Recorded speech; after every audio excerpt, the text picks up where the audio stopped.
हमने क्या गुजारिश की? पूरी ऑपोजिशन ने गुजारिश की, ये जो ब्रीच हुआ है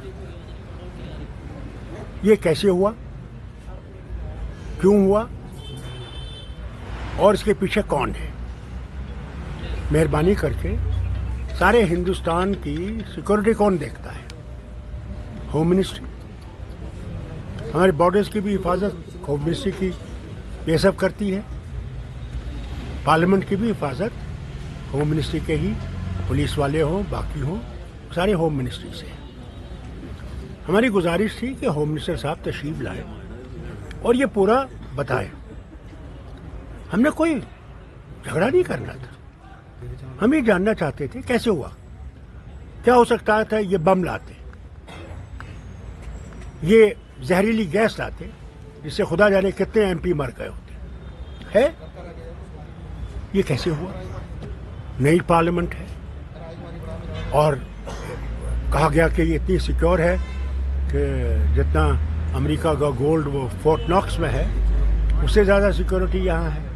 उसके बाद भी ये दो लोग आते हैं, छलांग मारते हैं और बीजेपी को जो भी बुरा भला कहते हैं कि हमारी नौकरियाँ कहाँ हैं, हमारे घरों की हालत देखिए, हम लोग खाने के लिए तरसते हैं, पानी के लिए तरसते हैं, बिजली की फीस आसमान पर चढ़ रही है। तो आपने किया क्या हमारे लिए? उनका मकसद ये था, शुक्र करिए उनका मकसद ये नहीं था कि हमें किसी को मारना था। पहले भी आपने इनकी जजमेंट देखी है सुप्रीम कोर्ट की, उसमें भी ये कहा गया था कि ये परमानेंट है, इसी सुप्रीम कोर्ट ने।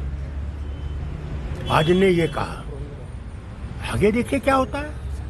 वो कहते हैं इब्तिदाए इश्क है, रोता है क्या, आगे आगे देखिए होता है क्या।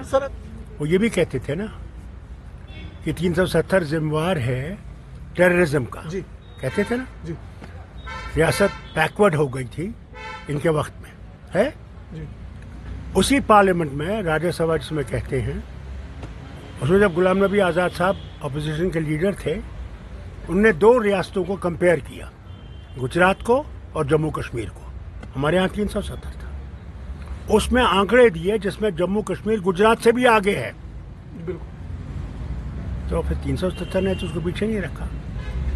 आज भी आतंकवाद है, अभी आपने देखा कर्नल को भी मार डाला, दो जो है कैप्टन और सिपाही शहीद हुए, नहीं हुए? रोज कहीं ना कहीं बम फटता है, अभी कल ही सुरनकोट में हुआ। तो मुझे बताइए, अगर ये कहते हैं आतंकवाद, और हमारे सिपाही, वो बेचारा क्या कर रहा था? वो ईदगाह में बच्चों के साथ खेलने लगा, क्रिकेट खेलने लगा, मार दिया उसको फारूक साहब। तो ये मुझे बताइए, तो क्या आतंकवाद बंद हो गया है?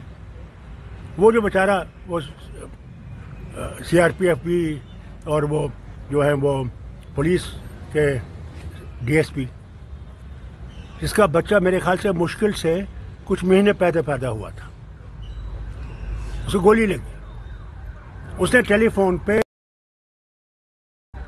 एडी साहब को टेलीफोन किया कि भाई मैं मर रहा हूँ, ये हेलीकॉप्टर जो ऊपर घूम रहा है इसको नीचे उतारिए, इसको मुझे ये खून बंद हो। फिर बीवी से कहता है, क्या होगा उसकी बीवी पे असर, कि मैं जा रहा हूँ, मैं नहीं बचूंगा, मेरे बच्चे का ख्याल रख। 2047 मुझे आंसू आए जब मैंने ये सुना। 2047 कहाँ पहुंचे? आतंकवाद बंद नहीं हुआ, वहां डंडूरा पीट रहा है जी। टूरिज्म इतना हुआ, अरे एक टूरिस्ट को गोली लग जाएगी, कोई नहीं आएगा। ये तो शुक्र कीजिए वो आ रहे हैं और कुछ हम रोटी खा रहे हैं। 2047 फिर कहा फैक्ट्रियां आएंगी, कहा यहाँ बड़ा उद्योग लगेगा। कौन सा उद्योग लगा?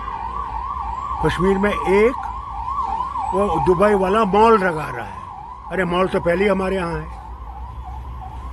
तो उससे कितना उद्योग बन गया। तो ये जो इनने एक वो बनाया ना किस्सा, ये इनका पहले से है सर। डॉक्टर ये 48 से इनका ये है कि साहब हमने इसको खत्म करना है। हर घर के सामने आपका एक सिपाही खड़ा है, बंदूक लेके खड़ा है, मॉडर्न बंदूक लेके खड़ा है। क्या उसने मरना है? जिस दिन वो बंदूक उठ जाएगी देखना किस तरह पत्थर पड़ेंगे। भैया लोग बहुत कुछ कहते हैं, जब अंग्रेज भी यहाँ 200 साल थे, वो भी ये कहते थे हमने यही रहना है? उस वक्त कौन जमात थी जिनने उसमें हिस्सा नहीं लिया इनको निकालने का? वो इन्हीं की तंजीमें थी जिन्होंने अंग्रेजों से कहा हम आपके गुलाम हैं, हम आपके साथी हैं। उस वक्त इंडियन नेशनल कांग्रेस के लोग थे जो खड़े हो गए। भगत सिंह था, वो 3 उठे और भारत को आजाद करने के लिए अपनी जान दी, फांसी पर चढ़ गए।